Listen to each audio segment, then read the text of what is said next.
developed by Lloyd Stearman and became the Model 75 and was bought by the United States Army and the United States Navy, and it was, in fact, known as the Stearman.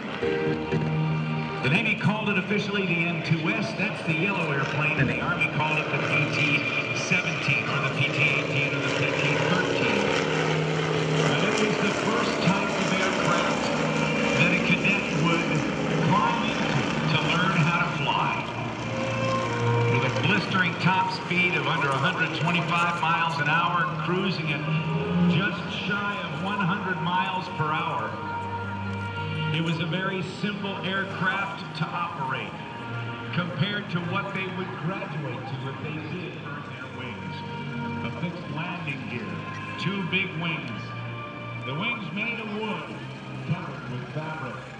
The fuselage, very tough tubular steel, also covered with fabric. The propeller. The propeller was wood, or sometimes metal. It had a fixed pitch, in other words, one angle. To fight the air, to pull it through the air for takeoff and climb as well as cruise. Very simple instrumentation, no radio. The pilot, the cadet I should say, and the instructor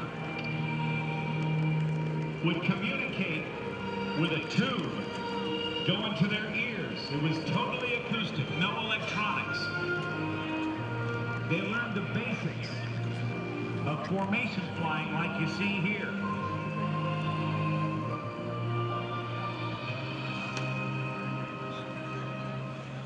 They'd also learned basic aerobatics in the aircraft, and they continued to use these airplanes into the late 1940s. At the beginning of World War II, flight training lasted 9 months, with 3 months of primary, 3 months of basic, and 3 months of advanced training. Each pilot had 65 flying hours of primary training and 75 hours of both basic and advanced training. During the war, each phase was reduced first to 10 weeks and then to 9 weeks. Primary training was accomplished in aircraft such as the PT-17, the PT-19, the PT-22, and the PT-23. But the Stearman, as we see here, was the most numerous. Over 10,000 being built for the Navy and the Army. Flying today on the aircraft, the yellow one, the N2S-4, is Kerry Hardin from Starkville, Mississippi. And from Denver, California. Now, I'm throwing around words like Army Air Force, Army Air Corps, Air Force, Army, and Navy. The first airplanes used by the Army were actually assigned to the Signal Corps. That was before any Air Force existed. Then the Army had the Aviation Department divided up and called it the Army Air Corps. Later it became the United States Army Air Force. And then, on September 18th of 1947, by act of Congress, the United States Air Force became a separate service from the Army. But we're still seeing the differentiation of the same airplane in both Navy and Army Air Force colors. Depending on the engine that was mounted to this airframe, it would have a different designation. Most specifically with the second airplane, the one that's blue and yellow that is being flown by Bill Austin. If it had a Continental engine, it was known as a PT-17. If it had a Jacobs engine that made it to that same airframe, it was a PT-18. And if it had a Lycoming engine, all 220 to 225 horsepower, it would be a PT-13.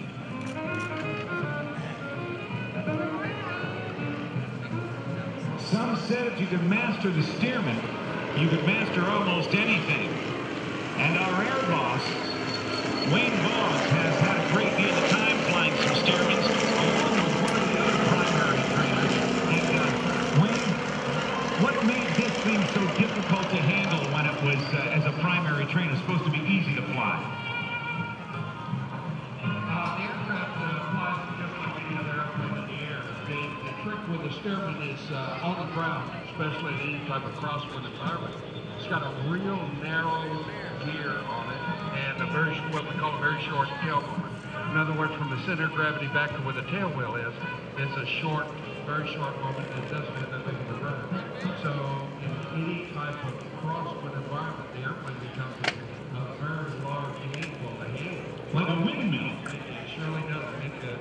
A Stearman, you take your eyes off that center line of that runway, it will ground on you in a split second. We don't want to see that happen anyplace. No, indeed. All right, thanks, Wayne. I appreciate that. That's Wayne Boggs, our air boss, and filling it in on that, if we look carefully at the landing gear, we will see other airplanes, trainers as well, one in particular, the North American Texan, that was also used as an advanced trainer by the United States Air Force and the Army Air Force and the United States Navy, and also by the Air Force later on.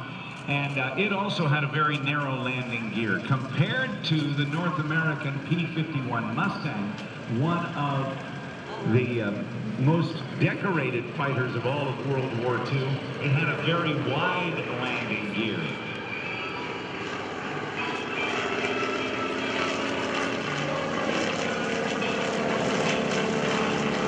After the war, the Stearman biplane became a favorite of crop dusters, used for agricultural spraying, and to make it more suitable for that role, they put a bigger engine on the front. They took a Pratt & Whitney 9-cylinder radial engine of 450 horsepower and really improved the performance of the aircraft, and it has also become a favorite of air show performers around the country and all around the world, actually.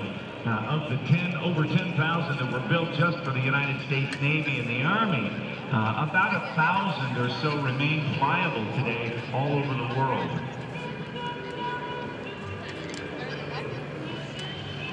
Both Bill Austin and Kerry Harden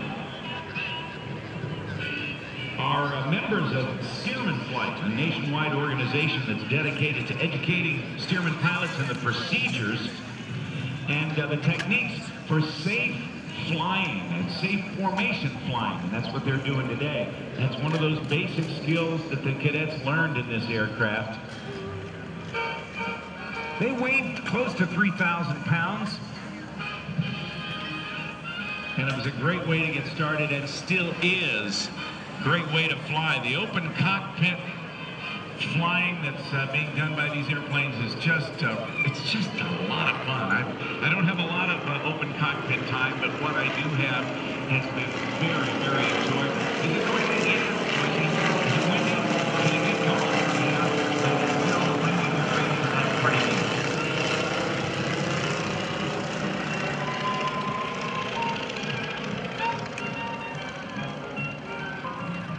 Following up on what our air boss Wayne Boggs was telling you about how this airplane can be a handful on the ground when there's a crosswind, the Navy nicknamed the airplane Yellow Peril. The Canadian forces actually called it the Cadet.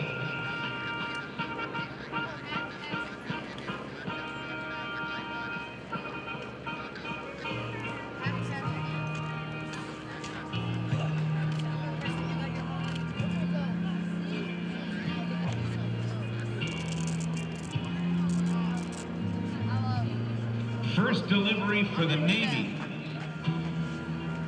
of the Stearman biplane, or the M2S, took place in 1934. So we're 78 years since it was first flown by the United States Navy.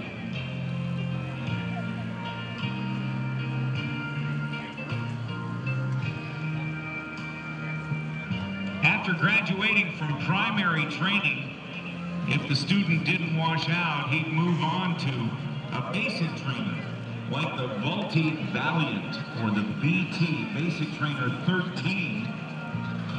It had a two-position propeller to adjust for better performance for takeoff and climb, and it could be switched by the pilot while in flight to change the pitch or the angle of the propeller blade to serve him and his instructor better in cruise flight to get better performance. It was all metal. It was a monoplane, and it had more sophisticated instrumentation, had a radio, and increased the workload on the pilot. It flew a little faster, was a little more of a handful to fly, and if the pilot then completed that secondary or intermediate phase, flying the BT, the basic trainers, he'd move on then to the advanced trainers, like the North American Texans that we'll see flown here, that'll be flown here next when Bill Leff comes out to our show to perform in his North American 1943 advanced trainer, the North American Texan.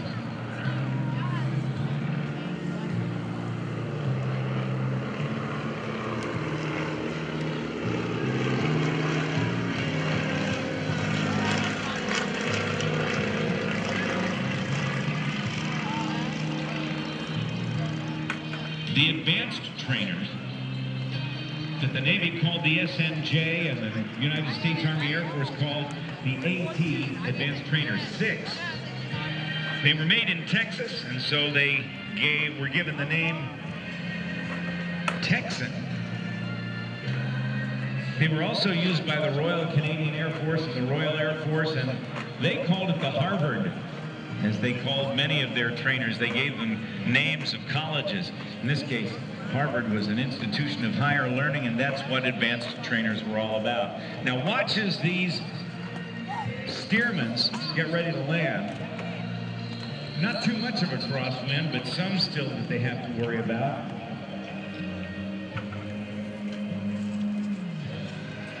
Very gently touching down and rolling out as Kerry Harden gets on the right rudder pedal, clears the runway, and Bill Austin touches down